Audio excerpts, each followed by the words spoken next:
വായിച്ചു വളരുക, ചിന്തിച്ചു വിവേകം നേടുക. ഇത് ആരുടെ വാക്കുകളാണ്? വായിച്ചു വളരുക, ചിന്തിച്ചു വിവേകം നേടുക. P N Panicker. P N പണിക്കരുടെ വാക്കുകളാണ്. ഉണ്ണീസ് വിജയപാത അവതരിപ്പിക്കുന്ന വായനാദിന ക്വിസ്. LP UP വിഭാഗത്തിലേക്ക് അനുയോജ്യമായ ചോദ്യങ്ങളടങ്ങിയ ഈ വീഡിയോയിലേക്ക് എല്ലാ കൂട്ടുകാർക്കും സ്വാഗതം. വായനാദിന ക്വിസ്, സാഹിത്യ ക്വിസ്, ലൈബ്രറി ക്വിസ്, അങ്ങനെ എല്ലാ GK ക്വിസുകൾക്കും ഉണ്ണീസ് വിജയപാത നിങ്ങളെ സ്വാഗതം ചെയ്യുന്നു. വായനാ ദിനമായി ആചരിക്കുന്നത് എന്നാണ് എന്നറിയാമോ? ജൂൺ 19. ജൂൺ 19.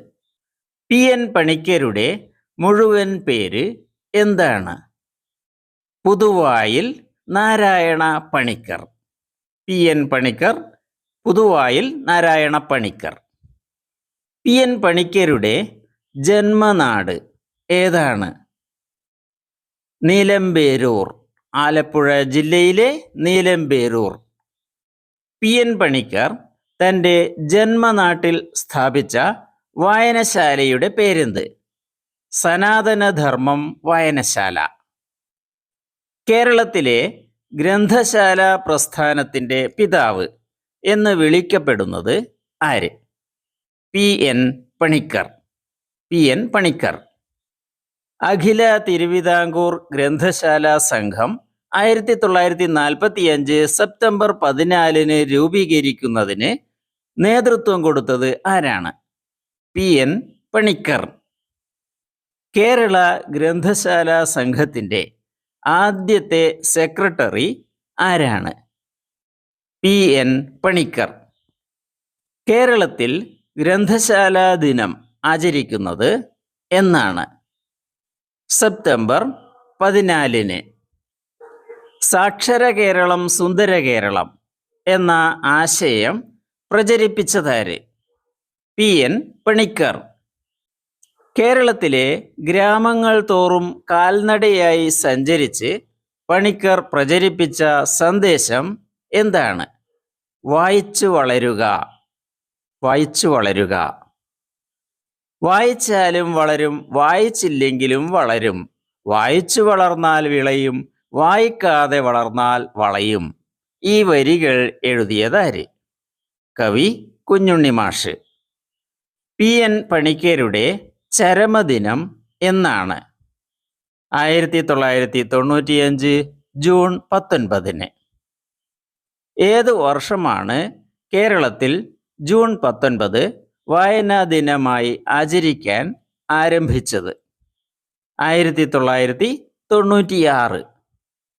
പി എൻ പണിക്കരുടെ തപാൽ സ്റ്റാമ്പ് പുറത്തിറക്കിയ വർഷം ഏതാണ്? 2004 ജൂൺ 19. കേരളത്തിൽ ഏത് വകുപ്പിൻ്റെ നേതൃത്വത്തിലാണ് ജൂൺ 19 മുതൽ 2 ആഴ്ചക്കാലം വായനാ പക്ഷാചരണം നടത്തി വരുന്നത്? വിദ്യാഭ്യാസ വകുപ്പ്. വിദ്യാഭ്യാസ വകുപ്പ്. രാജ്യം മുഴുവൻ വായനാ ദിനമായി ജൂൺ 19 ആചരിച്ചു തുടങ്ങിയ വർഷം? 2017. ജൂൺ 19 ദേശീയ തലത്തിൽ വായനാ ദിനമായി പ്രഖ്യാപിച്ച പ്രധാനമന്ത്രി ആരാണ്? നരേന്ദ്രമോദി. പ്രധാനമന്ത്രി നരേന്ദ്രമോദി. ദേശീയ തലത്തിൽ ജൂൺ 19 മുതൽ ഒരു മാസക്കാലം വായനാ മാസം ആചരിക്കാൻ തുടങ്ങിയ വർഷം? 2017. മലയാള അച്ചടിയുടെ പിതാവ് എന്നറിയപ്പെടുന്നത് ആര്? Benjamin Bailey. ബെഞ്ചമിൻ ബെയ്ലിയാണ് മലയാള അച്ചടിയുടെ പിതാവ്. മലയാള ഭാഷയുടെ പിതാവ് എന്ന് വിളിക്കപ്പെടുന്നത് ആര്? തുഞ്ചത്ത് എഴുത്തച്ഛൻ. തുഞ്ചത്ത് രാമാനുജൻ എഴുത്തച്ഛൻ. ഇന്ത്യയിൽ ആദ്യമായി സാഹിത്യ നഗരം എന്ന ബഹുമതി ലഭിച്ചത് ഏതു നഗരത്തിനാണ്? കോഴിക്കോട്. കോഴിക്കോട് നഗരത്തിന്. അറിവിൽ തിളങ്ങാൻ, വിജയം നേടാൻ ഉണ്ണീസ് വിജയപാത ഇപ്പോൾ തന്നെ സബ്സ്ക്രൈബ് ചെയ്യൂ. സാഹിത്യ രംഗത്തെ സംഭാവനകൾക്ക് കേരള സർക്കാർ നൽകുന്ന പുരസ്കാരത്തിൻ്റെ പേരെന്താണ്? എഴുത്തച്ഛൻ പുരസ്കാരം. എഴുത്തച്ഛൻ പുരസ്കാരം. ആദ്യത്തെ മലയാള സാഹിത്യ മാസിക ഏതാണ്? വിദ്യാവിനോദിനി. വിദ്യാവിനോദിനി. മലയാള സാഹിത്യ രംഗത്ത് ജ്ഞാനപീഠ സമ്മാനം നേടിയ ആദ്യത്തെയാൾ ആര്? ജി ശങ്കരക്കുറുപ്പ്. ജി ശങ്കരക്കുറുപ്പ്. മാമ്പഴം എന്ന കവിത രചിച്ചത് ആരാണ്? മാമ്പഴം രചിച്ചത് വൈലോപ്പിള്ളി ശ്രീധരമേനോൻ. വൈലോപ്പിള്ളി. എഴുത്തച്ഛൻ്റെ സ്മാരകമുള്ള തുഞ്ചൻ പറമ്പ് എവിടെയാണ്? തിരൂർ. മലപ്പുറം ജില്ലയിലെ തിരൂർ. മലയാളം സർവകലാശാലയുടെ ആസ്ഥാനം എവിടെയാണ്? തിരൂർ. മലപ്പുറം ജില്ലയിലെ തിരൂർ. ലോക സാക്ഷരതാ ദിനം എന്നാണ് ആചരിക്കുന്നത്? സെപ്റ്റംബർ 8-നാണ് ലോക സാക്ഷരതാ ദിനം. ലോക പുസ്തക ദിനം എന്നാണ് ആചരിക്കുന്നത്?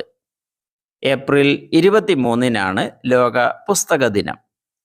കൃഷ്ണഗാഥ അഥവാ കൃഷ്ണപ്പാട്ട് എന്ന കൃതി ആര് രചിച്ചതാണ്? ചെറുശ്ശേരി. ചെറുശ്ശേരിയാണ് കൃഷ്ണഗാഥ രചിച്ചത്. മിക്കി മൗസ് എന്ന കാർട്ടൂൺ കഥാപാത്രം ആരുടെ സൃഷ്ടിയാണ്? Walt Disney. വാൾട്ട് ഡിസ്നിയാണ്. ബോബനും മോളിയും എന്ന കാർട്ടൂൺ കഥാപാത്രങ്ങൾ ആരുടെ സൃഷ്ടിയാണ്? ടോംസ്. ടോംസ് ആണ് ബോബനും മോളിയും കാർട്ടൂൺ കഥാപാത്രങ്ങളെ സൃഷ്ടിച്ചത്.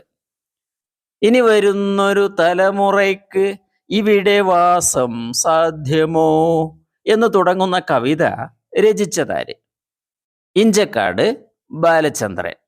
ഇന്ത്യ എൻ്റെ രാജ്യം, എൻ്റെ സ്വന്തം രാജ്യം എന്ന് തുടങ്ങുന്ന കവിത എഴുതിയത് ആരാണ്? ചെമ്മനം ചാക്കോ. ചെമ്മനം ചാക്കോ. കാക്കേ കാക്കേ കൂടെ വിടെ എന്ന് തുടങ്ങുന്ന കവിത ആരാണ് രചിച്ചത്? മഹാകവി ഉള്ളൂർ. മഹാകവി ഉള്ളൂർ. ഇന്ത്യയിൽ ഏറ്റവും കൂടുതൽ ഗ്രാമീണ വായനശാലകളുള്ള സംസ്ഥാനം ഏതാണ്? ഉത്തരം Keralam. Your bonus question is here. കേരളത്തിൽ ഏറ്റവും കൂടുതൽ ലൈബ്രറികളുള്ള ജില്ല ഏതാണ്? കണ്ണൂർ, കോഴിക്കോട്, തൃശൂർ, കോട്ടയം. നിങ്ങളുടെ ഉത്തരം കമന്റ് ചെയ്തോളൂ ഇപ്പോൾ തന്നെ. Thanks for watching. അടുത്ത വീഡിയോയിൽ വീണ്ടും കാണാം.